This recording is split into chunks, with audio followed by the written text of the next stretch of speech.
Assalamu alaikum students. Starting with the name of Allah, who is the most merciful and the most beneficent.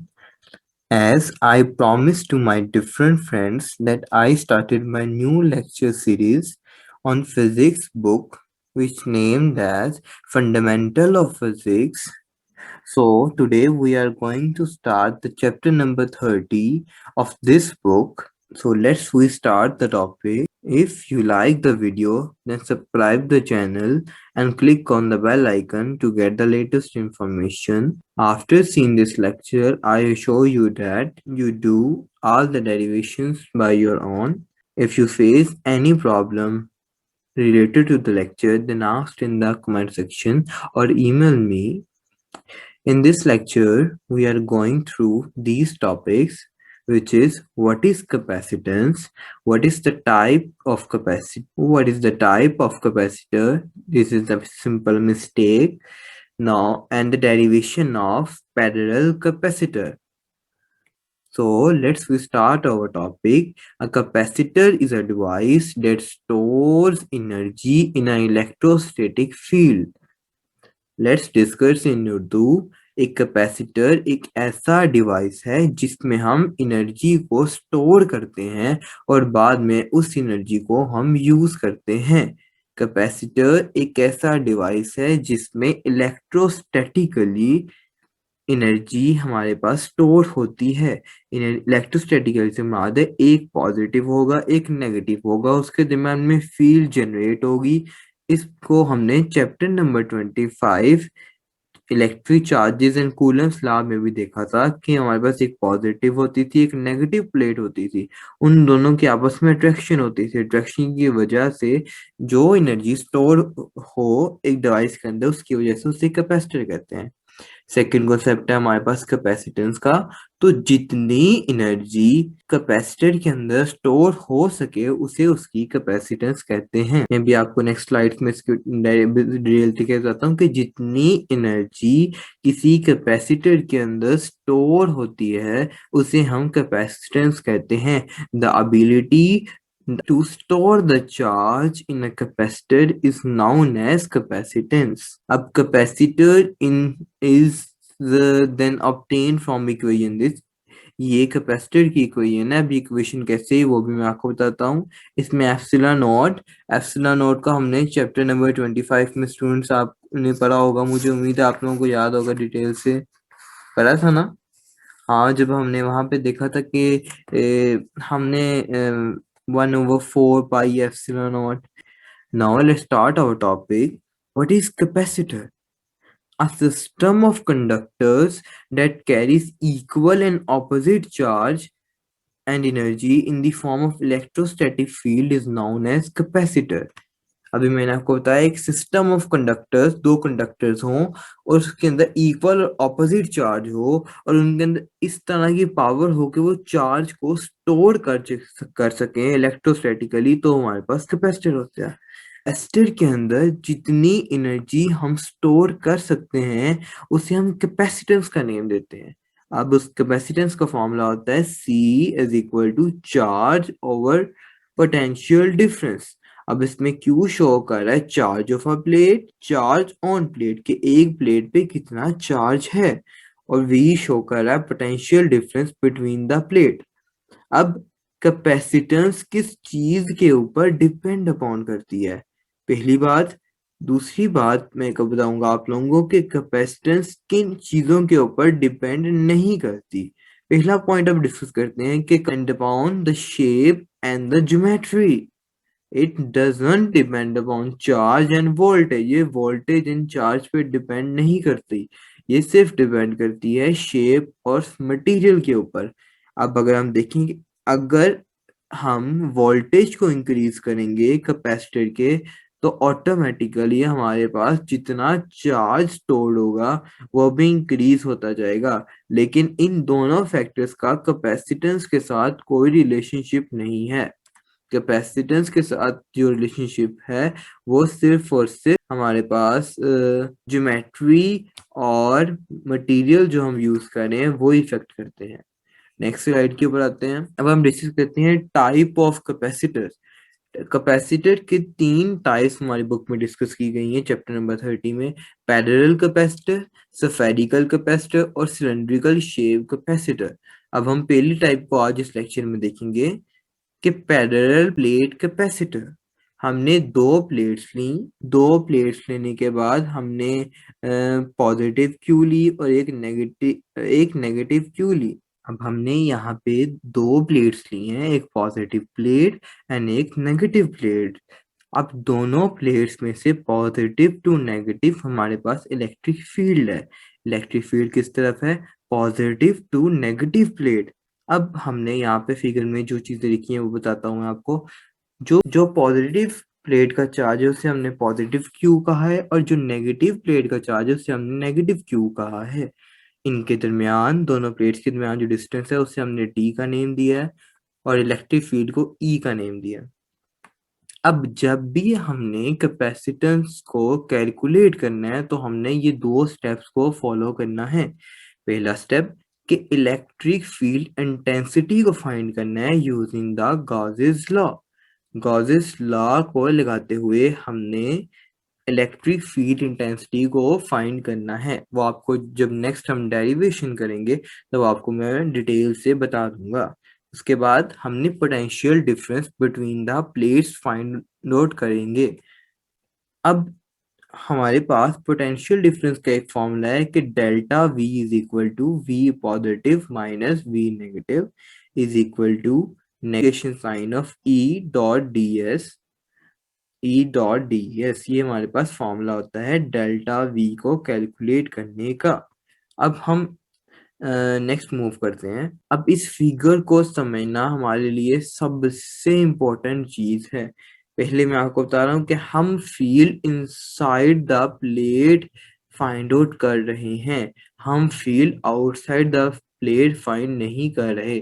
अगर हम outside the plate find करें तो उससे हम कहते हैं फ्रिंजेस इफेक्ट। हम फ्रिंजेस इफेक्ट को यहाँ पे डिस्कस नहीं करेंगे। अब जरा डायग्राम पे आते हैं। ऊपर पॉजिटिव प्लेट, नीचे नेगेटिव प्लेट। पॉजिटिव प्लेट के साथ हमारे पास positive Q charge, negative plate के साथ हमारे पास नेगेटिव क्यू चार्ज। अब इन दोनों के दरमियान डिस्टेंस डी है। जो फील्ड है हमारे पास वो पॉजिटिव टू नेगेटिव है, और हमारे पास इलेक्ट्रिक फील्ड जो है वो पॉजिटिव टू नेगेटिव है, जो भी मैंने आपको बताया जो फील्ड है। अब लेट्स सपोज करेंगे हम कि जो पॉजिटिव हिस्सा है जो मैंने फिगर में शो किया है, पॉजिटिव का ऊपर वाले से लेकर नीचे वाला पोर्शन, इसे हम गॉसियन सरफेस ले लेंगे। अब गॉसियन सरफेस हमने ले लिया। अब गॉसियन सरफेस के अंदर से जो छोटा सा पोर्शन आपको डी ए का शो हो रहा है, ये हमने एक पोर्शन ले लिया। इस पोर्शन की अब हम फ्लक्स फाइंड आउट करेंगे। अब अगर हम देखें तो ये एरिया है, एरिया को हम लिखते हैं डी ए। एरिया की डायरेक्शन है डाउनवर्ड, इलेक्ट्रिक फील्ड की डायरेक्शन भी क्या है? डाउनवर्ड। अब D A is equal to normal है जो। अब डी ए और ई आपस में पैरेलल हैं, जो मैंने आपको अभी बता दिया, लाइन से भी शो हो रहा है कि ए को जो ब्लैक एरो से शो हुआ उसकी डायरेक्शन डाउनवर्ड है अगर हम नॉर्मल ड्रा करें, और ई की डायरेक्शन भी डाउनवर्ड है, तो ये दोनों आपस में पैरेलल हैं। अब हम फ्लक्स फाइंड करते हैं। फ्लक्स का फॉर्मूला होता है हमारे पास integration sine E dot A. Actual में इसका फॉर्मूला होता है ई डॉट ए, लेकिन यहाँ पे एरिया डी ए है और हमने इंटीग्रेशन का साइन लगाया है। अब अगर हम देखें तो चार्ज हमारे पास क्यू के बराबर है। चार्ज हमारे पास क्यू के बराबर है। सो अगर हम गॉसेस लॉ अप्लाई करें, यहाँ मैंने लिखना है so according to the Gauss's law electric flux is equal to Q over epsilon naught. अब फ्लक्स की जगह उसकी वैल्यू पुट कर देंगे, Q over epsilon naught is equal to integration sign of E dot D A. अब vector form के अंदर अगर हम इसको लिखें तो क्यू और एप्सिलॉन नॉट, तो साथ में आ जाएगा ई डॉट डी ए कॉस थीटा। अब हमारे पास एक चीज मैं आपको बता दूं, कॉस थीटा। अब थीटा का यहाँ पे हमने एंगल लेना है। अब यहाँ दो चीजें हमारे पास, एक इलेक्ट्रिक फील्ड और एक एरिया। इलेक्ट्रिक फील्ड और एरिया आपस में क्या है? पैरेलल। पैरेलल के साथ जब हमारे पास होते हैं तो एंगल हमारे पास 0 डिग्री होता है, और cos 0 पे क्या होता है बच्चों? 1 होता है। अब 1 जब हमने पुट किया तो हमारे पास ई ए आ गया। अब हमारे पास क्या आ गया था, हमारे पास ई ए आ गया था। अब हमने क्यू ओवर एप्सिलॉन नॉट जो हमने वैल्यू पुट की थी तो इज इक्वल टू ई ए आ गया। अब अगर हम देखें तो चार्ज डेंसिटी हमारे पास बराबर होती है क्यू ओवर ए। तो हम इसकी वैल्यू पुट कर देंगे कि क्यू ओवर ए, तो E is equal to Q over A epsilon naught. E हमारे पास क्या हो गया, ए वहां जाके क्या हो गया, डिवाइड हो गया Q over A epsilon naught. अब हमारे पास जो चार्ज डेंसिटी होती है वो हमारे पास होती है क्यू ओवर ए। क्यू ओवर ए की होती है। तो अगर हम नेक्स्ट स्लाइड की तरफ मूव करें तो हमारे पास हमारे पास हो जाएगा लैम्डा ओवर एप्सिलॉन नॉट। अब हमारे पास फर्स्ट स्टेप कंप्लीट हो गया जो हमने कहा था। सबसे पहले हमने इलेक्ट्रिक फील्ड निकालनी है यूजेस द गॉसेस लॉ। अब हम निकालेंगे पोटेंशियल। तो पोटेंशियल निकालने के लिए मैंने आपको पीछे बताया था, फॉर्मूला होता है इंटीग्रेशन ई डॉट डी और एस। डी एस होता है। अब ये पॉजिटिव प्लेट, ये नेगेटिव प्लेट, ये हमारे पास क्यू चार्ज, ये हमारे पास क्यू नेगेटिव चार्ज। अब हम क्या करेंगे, इंटीग्रेशन साइन दोनों, इसको पहले हमारे पास वेक्टर फॉर्म में था तो अब हमारे पास इसको सिंपल फॉर्म में लिखेंगे तो हमारे पास एंगल क्या आएगा, डॉट प्रोडक्ट है तो इसलिए कॉस थीटा आ गया। अब कॉस थीटा जैसे कि पिछली डायग्राम पे अगर हम दोबारा जाएं, अब कॉस थीटा हमने देखा था कि एरिया वेक्टर की जो डायरेक्शन थी वो हमारे पास डाउनवर्ड थी और इलेक्ट्रिक फील्ड की भी डाउनवर्ड थी। अब यहाँ पे इसलिए हमारे पास एंगल 0 आया था। अब यहाँ पे भी D S which is equal to D A है। अब इसकी भी डायरेक्शन हमारे पास क्या है, इनके दरमियान एंगल 0 है तो एंगल 0 होने की वजह से हमारे पास ई डी लास्ट पे आंसर आ जाएगा। अब अगर हम देखें तो ऊपर हम पढ़ के आए हैं कि E is equal to lambda over epsilon naught है। ये हमारे पास जो इक्वेशन नंबर 2 निकली है। अगर हम देखें कि delta V is equal to lambda over epsilon naught D है। अब लैम्डा इज इक्वल टू होता है Q ओवर ए, तो delta V is equal to Q over A D epsilon naught. दोबारा देखें, लैम्डा ओ की वैल्यू पुट की तो वो आया हमारे पास Q over A D over epsilon naught. अब एक्चुअल में हमने क्या करना है, we have to make the formula for capacitance. So in order to match the value of capacitor जो हमने बैक में पढ़ी थी कि A epsilon naught over D, as you see again I open, ये देखें a epsilon naught over d. So in order to find out this, we change the variables. Now see that 2 over delta v एक तरफ रख लिया हमने, a epsilon naught over d को एक तरफ ले गए। क्यों? क्योंकि ये हमारे पास कैपेसिटेंस के इक्वल आता है। अब कैपेसिटर हमारे पास किसके बराबर है, q ओवर डेल्टा v के। अब parallel capacitance is equal to q over delta v। जी, तो अब देखें जरा कि हमारे पास कैपेसिटेंस इज इक्वल टू आ गया Q ओवर डेल्टा V। अब Q ओवर डेल्टा V जो हमारे पास बराबर है किसके, A epsilon naught over D। अब मैं दोबारा एक्सप्लेन करता हूँ। हमने सबसे पहले इलेक्ट्रिक फील्ड इंटेंसिटी निकाली using the Gauss's law. Second पे हमने वोल्टेज निकाला। वोल्टेज के बाद हमने यह किया कि कैपेसिटेंस का फॉर्मूला बनाया। फॉर्मूला बनाने के बाद हमने C की वैल्यू के अंदर उसकी वैल्यू पुट कर दी। Simple and easy steps. Now I just explain a simple question related to your paper. Number 1, capacitance is directly proportional to the area. Capacitance is directly proportional to the dielectric constant and the capacitance is inversely proportional to the distance.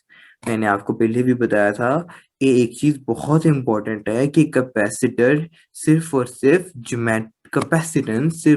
Geometrical factors के ऊपर depend upon करता है। कोई charge नहीं, कोई voltage नहीं, किसी भी और चीज के ऊपर डिपेंड नहीं करता सिवाय ज्योमेट्री के ऊपर। मतलब शेप कैसी है, प्लेट्स जो हमने लिए हैं क्या वो कंडक्टर मीडियम है या इनकंडक्टर है या इंसुलेटर है, इस किस्म के मटेरियल के बारे में जो चीज होगी उसके ऊपर डिपेंड करेगा हमारा कैपेसिटर। हमारा कैपेसिटर चार्ज पे, वोल्टेज पे डिपेंड नहीं करेगा। अब एक कन्वेंशन है कि हमारे पास एक फॉर्मूला था एप्सिलॉन नॉट।